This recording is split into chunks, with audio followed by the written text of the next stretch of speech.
만복의 근원 하나님, 온 백성 찬송 드리고 저 천사여 찬송하세. 찬송 성부 성자 성령 아멘.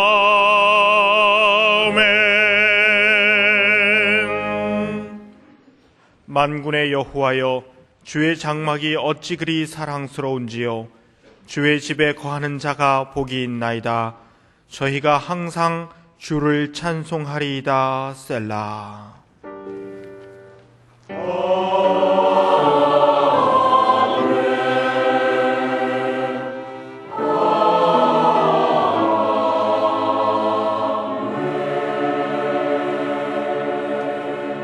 이 시간 하나님께서 우리에게 주시는 구약의 말씀은 시편 18편 1절과 2절입니다. 제가 가진 성경으로는 812쪽입니다. 시편 18편 1절과 2절입니다.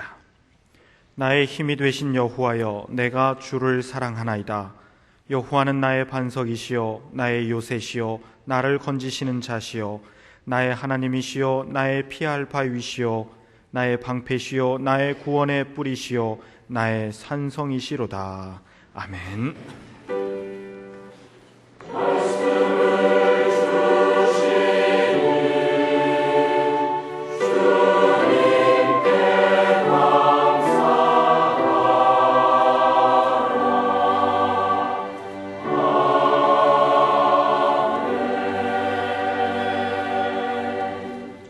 하나님께서 우리에게 주시는 신약의 말씀은 요한복음 21장 15절에서부터 17절까지입니다.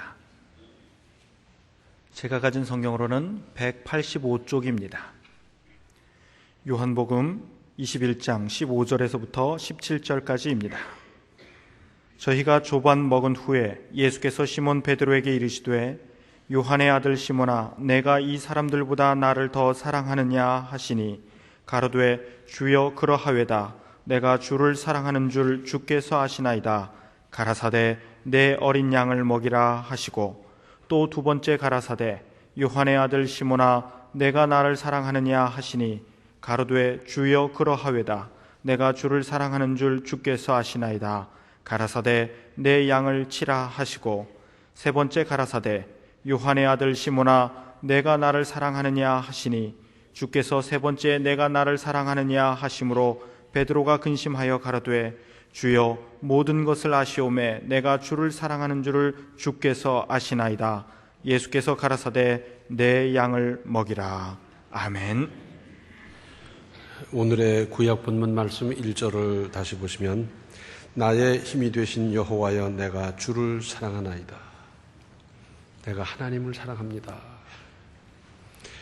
하나님의 자녀된 그리스도인들이 하나님을 사랑하는데, 그렇게 된 데에는 2절, 여호와는 나의 반석이시요 나의 요새시요 나를 건지시는 자시요 나의 하나님이시요 나의 피할 바위시요 나의 방패시요 나의 구원의 뿌리시요 나의 산성이시로다. 하나님께서는 이렇게 구체적으로 보호하고 돌보고 계시는데, 반면에 하나님을 지극정성으로 믿고 사랑하니까 하나님께서 더 사랑하셔서 갈수록 더 큰 사랑으로 돌보시는 겁니다. 하나님이 사랑하니까 우리도 사랑하고, 사랑으로 하나님을 대하고 하나님께 나오니까 하나님께서 더 사랑하고, 점점 에스컬레이트 되는 것, 얼마나 멋집니까? 오늘 본문은 다윗이 모든 환난과 핍박과 위험과 그 모든 것을 다 겪고 난 다음에 참 마음속에서 우러나오는 감사로 이렇게 노래했는데, 이것은 동시에 우리의 노래가 되는 것이지요. 하나님께서 이렇게 구구절절히 사랑하시는데도 그 사랑을 깨닫지 못하면 문제고, 또한 이런 사랑을 받고만 있다면 이것은 문제 중에 문제가 아닐 수 없습니다. 한편 오늘의 신약 본문 말씀은 어떻습니까? 예수께서는 공생의 처음에 베드로를 찾아가셔서 제자 삼으셨고, 부활하신 예수님을 다시 배웠고 상당한 기간 동안 대화도 충분히 나누었음에도 불구하고 생업으로 돌아가 버린, 즉 과거로 돌아가 버린 베드로를 다시 찾아가셨습니다. 밤새도록 고기 잡느라고 지친 그들을 위해 아침 식사까지 손수 마련하여 배불리 먹게 하신 후 예수께서는 특별히 베드로에게 질문하셨습니다. 예수께서는 특별히 나에게 질문하고 계십니다. 네가 나를 사랑하느냐? 그것도 3번씩이나. 사실은 예수께서 베드로에게 하실 말씀이 얼마나 많으셨겠습니까? 내가 3번이나 분명히 미리 알려주었었는데도 부인하고 도망가고, 부활하신 후에도 만나서 말씀하셨는데 어쩌자고 이 자리에 와 있느냐? 너는 언제나 성급한 것이 문제였는데 그것부터 고쳐야 사명을 감당할 수 있지 않겠느냐? 정신 좀 차려라.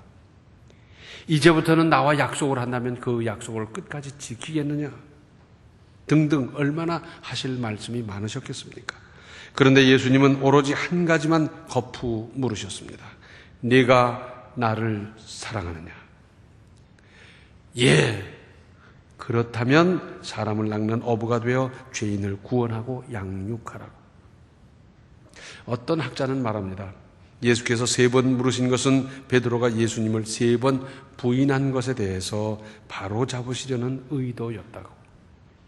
그런데 베드로의 대답은 이렇습니다. 그렇습니다. 내가 주님을 얼마나 사랑하는 줄 주께서 아시지 않습니까? 3번 모두 이렇게 대답했어요. 맞습니다. 예수께서는 사람의 마음 속까지 훤히 꿰뚫어 보십니다. 그 다 아셔요. 그러나 예수님은 본인의 진심 어린 고백을 듣고 싶으셨던 것입니다. 고백, 선언이 필요합니다. 바꿔 말씀드린다고 하면 행동, 결단, 실천을 보고 싶어 하시는 것입니다. 사실 사랑하면 됩니다. 진심으로 뜨겁게 사랑하면 다 됩니다. 사랑하면 상대방이 이뻐 보이고요. 사랑하면 온갖 허물도 그럴 수 있지 하며 용납할 수 있고, 사랑하면 참아줄 수 있고, 사랑하면 기다릴 수 있고, 사랑하면 그분의 뜻을 거스를 수 없고, 사랑하면 힘든 일도 그분을 위해서 얼마든지 해낼 수 있고, 사랑하면 그분을 따르게 되고, 사랑하면 닮아가고, 사랑하면 그분을 믿게 되고 믿어지고, 사랑하면 어떤 고통도 감내할 수 있고, 사랑하는 사람 때문에 당하는 모욕은 오히려 자랑이요 훈장이 될 수 있습니다. 우리 부모님들은 자식을 이렇게 사랑하고 있습니다. 우리 하나님께서는 이보다 1000배 만배 우리를 여태껏 이렇게 돌보십니다. 그러고 보면 우리 또한 하나님을 그렇게 사랑해야 할 차례 아니겠습니까? 부모님의 은혜를 자식은 다 갚을 수 없습니다. 그렇다고 해서 도무지 어차피 못하는 건데 뭘, 어차피 다 할 수 없는데 뭘, 그러면서 아무것도 안 하겠습니까? 다 갚을 수 없어도 최선을 다해서 봉양하고 받들어야 하듯 우리가 하나님의 은혜를 어떻게 다 갚을 수 있겠습니까? 10,000분의 1인들 갚을 수 있겠습니까? 그러나 우리가 할 수 있는 모든 것으로 최선을 다해서 하나님을 사랑해야 하지 않겠습니까? 여기에 한 가지 덧붙일 것이 있습니다. 성령을 받으면 됩니다. 그렇게 비굴했던 베드로도 성령을 받음으로, 충만히 받음으로 실제로 어떤 사람들보다 예수님을 더 사랑해서 사명을 끝까지 잘 감당했던 것입니다. 예수께서는 바로 이렇게 될 것도 내다보시면서 지금의 고백을 촉구하셨던 것입니다. 예수님을 믿으면서도 성령을 조금 받고 보니 신앙생활이나 봉사, 사명 감당하는 것이 힘들고 귀찮을 수 있습니다. 그러나 성령을 충만히 받고 보면 이런 일들이 얼마나 신명나고 재미있고 사명 주신 것이 감사하고 감당하면서 은혜가 되고, 또 이런 성령으로 말미암아 주시는 지혜, 능력, 결단 얼마든지 할 수 있습니다. 성령 받고 신앙생활하면 쉬워요. 참 쉽습니다. 힘 안 들어요. 어떤 분이 그랬어요. 세상에 어려운 일 중에 어려운 일은 뭐냐? 성령 안 받고 신앙생활 하는 거라는 겁니다. 그러자니 힘들고 억지고 체면 때문에 뭐 때문에 하다 보니까 무슨 신명이 나겠습니까?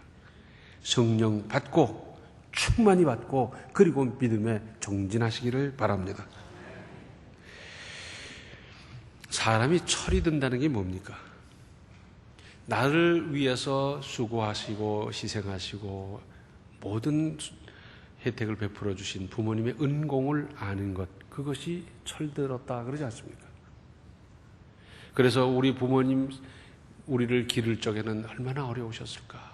7, 8남매, 8, 9남매, 수다식구에 시부모님 모시고 그때 냉장고가 있었나 세탁기가 있었나 얼마나 고생하시며 이렇게 기르셨을까.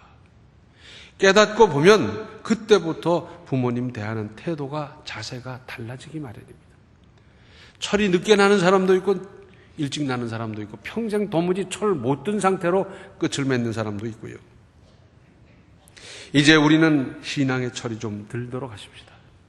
1년 믿었으면 1년 믿은 것만큼, 5년 믿었으면 5년 믿은 것만큼, 10년 믿었으면 10년 믿은 것만큼 철이 좀 드셔서 하나님께서 나에게 베풀어 주신 은혜를 속속들이 깊이 뜨겁게 하루하루 더 깊이 느껴가야 하지 않겠습니까? 집에 아기가 태어나면 얼마나 이뻐요? 잘생기고 못생기고가 문제가 아니라 아기가 이쁘잖아요. 그래서 온 식구가 아기를 들여다보며 즐거워하고 그죠? 길러주고 그러는데 아기가 똥을 싸도 예뻐요. 그래서 할머니들이 그러잖아요. 얘는 똥도 뭉글뭉글하게 잘 쌌다고. 더럽습니까? 더러운 줄 몰라요. 그러면서 진자리 마른 자리 갈아 누이면서 정성껏 길러요. 그런데 그 아이가 커서 저도 어른이 되고 장가가고 아기 낳고 그러다가 부모님이 연로하시다 보니 부모님이 이제 노환으로 눕게 되면 그 부모님의 대소변을 받아냅니다. 더럽습니까? 안 더럽습니다. 저희 아버지는 할머니 그 대소변 수발을 하면서 찍어 보셨다고 그래요. 찍어 먹어 보셨대요. 변이 달면 곧 세상 떠난다는데 우리 어머니 돌아가시면 어떡하나. 천국을 누비면서 좋다는 약이란 약은 다 구해서 바치면서 그렇게 효성을 다하셨다고 그래요. 더러운 줄 모릅니다. 왜? 나를 위해서 평생 희생하고 수고한 부모님이기 때문에 우리는 그렇게 봉양할 수 있습니다. 마태복음 19장 16절로 30절을 보면 이런 말씀이 있습니다. 어떤 사람이 주께 와서 가로되 선생님이여 내가 무슨 선한 일을 하여야 영생을 얻으리이까. 이 사람은 어떤 일을 해야 영생을 얻는다고 생각을 했어요. 그래서 질문을 하는 겁니다. 예수께서 가라사대 어찌하여 선한 일을 내게 묻느냐. 선한 이는 오직 한 분이시니라. 내가 생명에 들어가려면 계명을 지키라. 가로되 어느 계명이오니까. 예수께서 가라사대 살인하지 말라, 간음하지 말라, 도적질하지 말라, 거짓 증거하지 말라, 내 부모를 공경하라, 내 이웃을 내 몸과 같이 사랑하라 하신 것이니라. 그 청년이 가로되 이 모든 것을 내가 지키어 싸우니 아직도 무엇이 부족하니이까. 예수께서 가라사대 네가 온전하고자 할진대 가서 네 소유를 팔아 가난한 자들을 주라. 그리하면 하늘에서 보화가 내게 있으리라. 그리고 와서 나를 조추라 하시니 그 청년이 재물이 많으므로 이 말씀을 듣고 근심하며 가니라. 생명, 영생보다 지금 당장 손에 쥐고 있는 재물이 소중하더라는 겁니다. 이분은 구원을 받을 수가 없게 됐어요. 예수께서 제자들에게 이르시되 내가 진실로 너희에게 이르노니 부자는 천국에 들어가기가 어려우니라. 다시 너희에게 말하노니 약대가 바늘귀로 들어가는 것이 부자가 하나님 나라에 들어가는 것보다 쉬우니라 하신대. 제자들이 듣고 심히 놀라 가로되 그런즉 누가 구원을 얻을 수 있으리이까. 예수께서 저희를 보시며 가라사대 사람으로는 할 수 없으되 하나님으로서는 다 할 수 있느니라. 이에 베드로가 대답하여 가로되 보소서 우리가 모든 것을 버리고 주를 쫓아 싸우니 그런즉 우리가 무엇을 얻으리이까. 예수께서 가라사대 내가 진실로 너희에게 이르노니 세상이 새롭게 되어 인자가 자기 영광의 보좌에 앉을 때에 나를 좇는 너희도 12 보좌에 앉아 이스라엘 12지파를 심판하리라. 또 내 이름을 위하여 집이나 형제나 자매나 부모나 자식이나 전토를 벌인 자마다 여러 배를 받고 또 영생을 상속하리라. 그러나 먼저 된 자로서 나중되고 나중된 자로서 먼저 될 자가 많으니라. 뭐 스토리가 어려운 것도 없고 다 아시지요? 한마디로 무슨 말씀입니까? 이 세상의 모든 것, 자식이나 부동산보다 하나님을 더 사랑할 것을 말씀하시면서 여기에 따르는 크나큰 보상을 보장해 주셨습니다. 여기서는 여러 배 그랬는데 마가복음에서는 100배를 받고 그렇게 말씀하셨어요. 제 주변에는 이런 분이 계십니다. 일제시대에 이제 하나님을 믿었어요. 열심히 믿다 보니까 그 가문에서 너는 종손인데 그러면 되냐 하면서 결국은 타협이 되질 않다가 보니까 쫓겨났어요. 이분은 그때도 공부를 꽤 열심히 하셨던 분입니다. 그리고는 이분은 신앙으로 청년운동, 독립운동 열심히 하셨더랬어요. 교회를 세우고 혹 전도사 일을 잠시 보셨어요. 그런데 광복이 되고 나서는 이제 인천에 있는 동사무소에 동장이 되셔서 또 이제 건국 초기에 일을 열심히 하다가 6.25 때 붙잡혀 순교당하셨습니다. 그 아들이 있는데 이제 부모님의 뜻도 그렇고 주변이 다 기대하는 것은 이 감리교 집안이기 때문에 감리교 신학교를 가서 목사가 됐으면 했어요. 그런데 이분은 어깃장을 놓느라고 동국대학교로 진학했어요. 불교 학교 아닙니까? 그리고 그 후에 이분의 삶이 그렇게 이쁘질 않았어요. 방탕하고 안 믿고 딴짓하고 늘 그랬더랬어요. 그러다 보니까 주변에서 늘 아슬아슬하게 바라보는 겁니다. 저 사람 저러다가 한 대 얻어맞지, 저러다 꽝 하지, 그러면 안 되는데, 그리고 돌아올래나, 그러면서 늘 바라보는데 이 사람은 경제적인 어려움이 한 번도 없었고 또 무슨 뭐 실패하거나 부도나거나 그런 일도 한 번도 없었고 그러면서 쭉 사는 거예요. 주변에서는 계속해서 아슬아슬한 마음으로 바라보는데 그러다가 무슨 꽝 하는 거 없이 자연스럽게 하나님 앞으로 돌아오고 믿음을 회복하고 열심을 회복하고 그래서 이 장로가 되고 교회를 그리고 교단을 잘 받들다가 세상을 떠났어요. 주변에서 그분을 그 가정을 아는 분들은 하나님을 믿든지 안 믿든지 똑같이 하는 말이 있어요. 이구동성으로. 그 아버지 그 부모님이 하나님 앞에서 큰 수고를 하고 심어놓은 것이 많다 보니까 꽝하고 얻어맞지 않고 잘 돌아오게 하시고 그리고 뭐 핍절한 거 없이 평생 그렇게 살다가 또 나중엔 그렇게 봉사하다가 가셨다. 다 그렇게 평가를 하고 있어요. 부모님이 심어놓은 것을 혹 잘못하더라도 하나님께서는 그를 붙드시면서 나중에 돌아와서 큰 일을 하도록 하셨던 것입니다. 부부관계도 한 번쯤 점검해 보십시오. 우리는 지금도 여전히 뜨겁게 사랑하고 있는지 그러고 있어요? 이제 끄떡끄떡 안 하네. 바로 이 점이 중요합니다.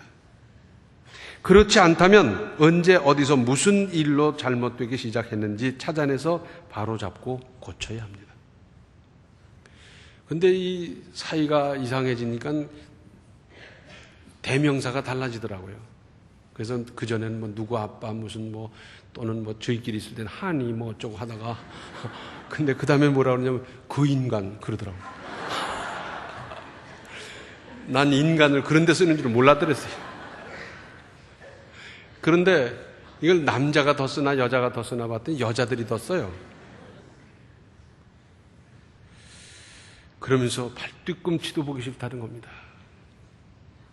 그런데 나는 그렇지 않다. 역시 당신을 사랑한다. 그러면 틀림없이 나오는 대답이 있어요. 그 증거를 내놔라. 증거를 보여달라는 거예요. 보고 싶다는 겁니다. 내가 당신을 이만큼 사랑한다고 증거를 보자는 겁니다. 그것이 식었거나 비뚤어졌거나 상처가 많이 쌓일수록 그래요. 살다 보니까 불신이 쌓여서 이제는 말보다는 확실한 증거를 보고 싶다는 겁니다. 하나님께서도 한 번씩 보고 싶어 하십니다. 우리의 믿음, 우리가 하나님을 얼마나 사랑하고 있는지 보여달라고 보고 싶으시다 하시는 겁니다. 이것은 한편으로는 하나님의 점검입니다. 우리의 신앙을 점검하는 것이고 우리를 한번 테스트하는 것이에요. 네가 나를 얼마나 사랑하는지. 요구하는 것 핵심은 사랑이에요. 내가 나를 얼마나 사랑하느냐. 우리가 집에서 자녀를 길러도 10살 때, 15살 때, 20살 때 해가면서 제가 부모님 마음을 알까? 헤아릴까? 철이 들었을까? 그리고 말을 시켜봤더니 아이고 아직 멀었네. 얘가 언제나 철이 들까? 그런가 하면 말을 시켜봤더니 얘가 언제 이렇게 철이 들고 생각이 깊어지고 부모님을 헤아리고 이럴까? 야, 이놈 그래도 성숙했구나. 그 생각이 들지 않습니까? 우리는 내가 주님을 사랑한다면서 주님을 위해서 무엇을 얼마나 하셨습니까? 어떤 수고를, 어떤 봉사를, 어떤 희생을 하셨습니까? 갈라디아서 6장 17절을 보면 이후로는 누구든지 나를 괴롭게 말라. 내가 내 몸에 예수의 흔적을 가졌노라. 바울의 고백인데 바울은 활동하는데 늘 도전을 받았어요. 그 도전이 뭐냐면 네가 무슨 사도냐. 사도는 예수님 공생에 처음에 선택한 그 사람들이 사도지 너는 느지막히 믿어놓고 뭐 잘났다고 사도라 그러냐 하는데 아니라는 겁니다. 나는 예수 그리스도로 말미암아 직접 임명받은 분명한 사도고 그 사도권을 가지고 너희들을 가르치고 양육한다 하는 이 확신을 가지고 늘 살았어요. 그러면서 이제 더 이상 그런 거 얘기하지 말라는 겁니다. 왜냐하면 내가 내 몸에 예수의 흔적을 가졌노라. 이것은 예수님께서 직접 안수하신 무슨 손자중이 났다 그런 뜻이 아닙니다. 복음을 증거하다가 주님을 증거하다가 매를 맞고 흉터가 생기고 고통받았던 그것을 말하는 겁니다.